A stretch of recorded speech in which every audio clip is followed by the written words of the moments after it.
¿Qué tal? Ahora vamos a hablar un poco sobre el origen de la estadística. En sí, esta ciencia comenzó como una necesidad marcada del Estado para mantener un dato específico de su población. Esto lo hacían mediante censos progresivos y recolección de datos que posteriormente sometían a datos estadísticos determinados. El parámetro estadístico obtenido era el número total de habitantes de un país.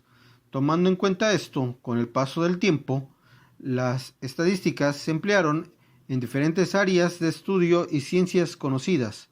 Por ejemplo, la estadística matemática, en las gráficas de diferentes cálculos que se conocen como gráficos estadísticos, etc. Aunque eso se puede ver más adelante en los tipos de estadística. Ahora vamos a hablar un poco sobre la historia de la estadística. Esta ciencia ha estado presente en la vida del hombre desde hace muchísimos años.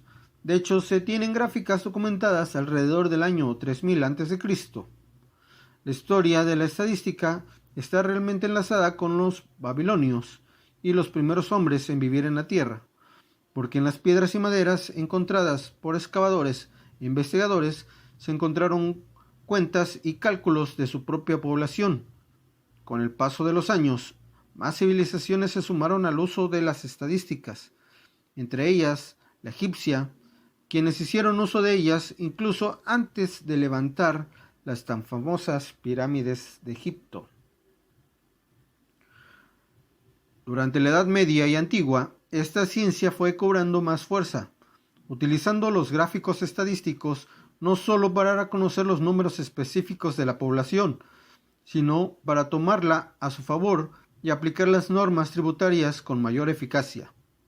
También eran factibles para calcular el número de sujetos que se necesitaban en las filas de sus ejércitos y en la repartición de terrenos de un territorio determinado. Algunas de las civilizaciones que utilizaban las estadísticas son las siguientes. Egipto. Durante la dinastía I, los faraones comenzaron a hacer uso de las estadísticas para realizar una recolección de datos eficaz sobre su población, de manera que terminaran de determinar cuántos individuos o esclavos utilizarían para el levantamiento de las pirámides de Egipto, contabilizar los tesoros y riquezas que poseían y mantener el control de todo el territorio. Roma. Su uso comenzó en el Imperio Romano, cuando los gobernantes de la antigua Roma decidieron que debían llevar un control de nacimiento, de funciones, riquezas, terrenos y todo lo que tenía que ver con el dinero a nivel tributario dentro de su territorio. Como se dan cuenta, enseguida encontraron una muy buena forma de controlar y registrar los ingresos, algo parecido a los impuestos de ahora.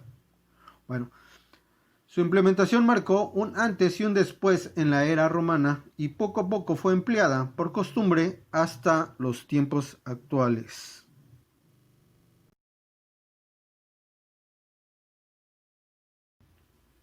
Grecia. Se empezaron a utilizar para establecer la democracia, es decir, el derecho inminente al voto, pero también se usaron para implementar el servicio militar y cuántas personas eran necesarias para estos nuevos méritos. Al igual que con el resto de las civilizaciones, los gobernantes de la antigua Grecia mantenían un control de su población con los censos para la distribución de tierras y riquezas. China.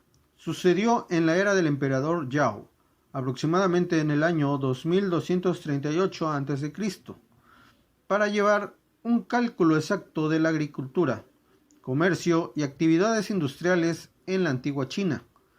De esta manera, el gobernante mantuvo un orden en los negocios. Oriente Medio.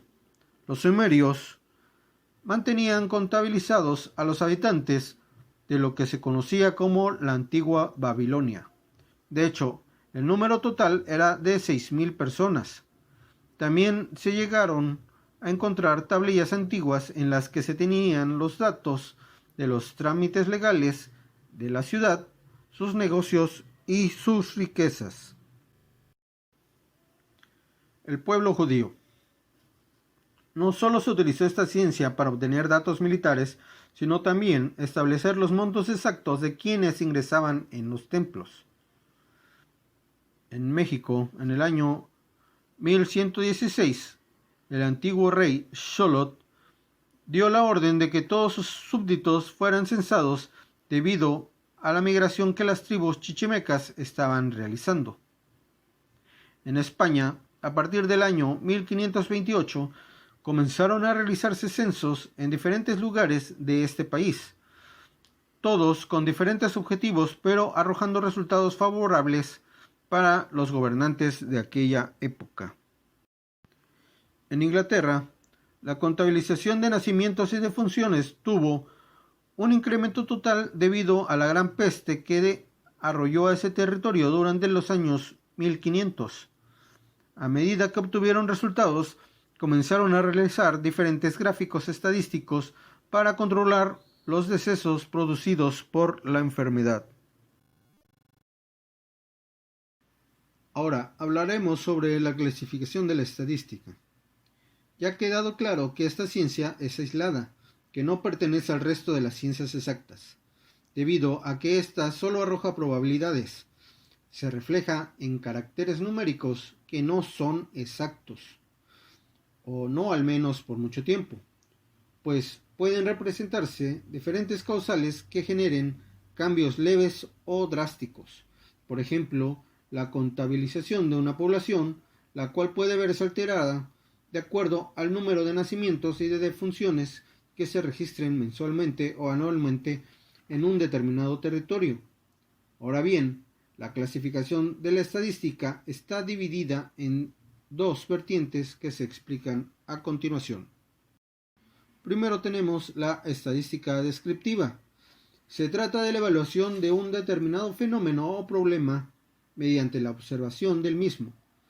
Luego se presenta a través de gráficas y datos estadísticos que no solo logran encontrar los detalles del fenómeno, sino que también le hacen seguimiento a su comportamiento.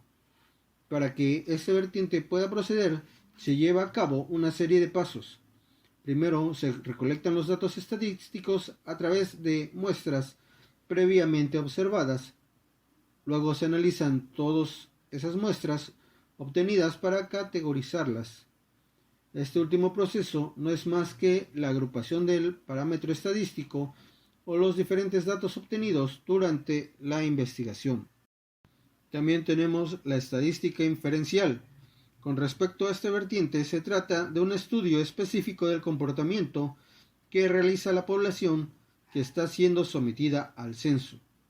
Con el estudio, se ubican ciertas muestras que sirven como pruebas que permiten determinar el porqué de esa conducta o fenómeno que se ha desarrollado en esa comunidad, población o territorio.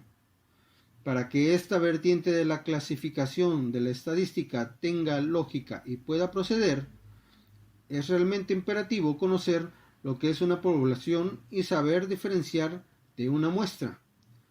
La hipótesis es uno de los pilares fundamentales de esta vertiente, creando un medio referencial de los resultados obtenidos.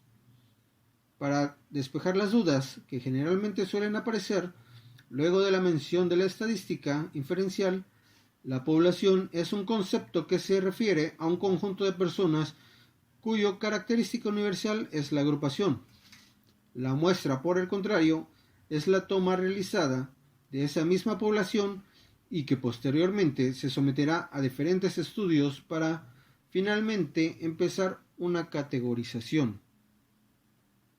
Gracias a ambas, la estadística inferencial logra elaborar una serie de hipótesis y teorías aplicables en la conjugación de las circunstancias y las alternativas que se pueden emplear en ella.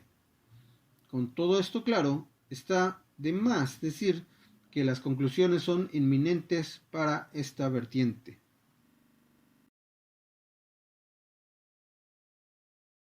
Espero que les haya gustado esta muy divertida clase y que le den por ahí un like a la página, por ahí aquí abajito, se suscriban y nos vemos en la siguiente clase.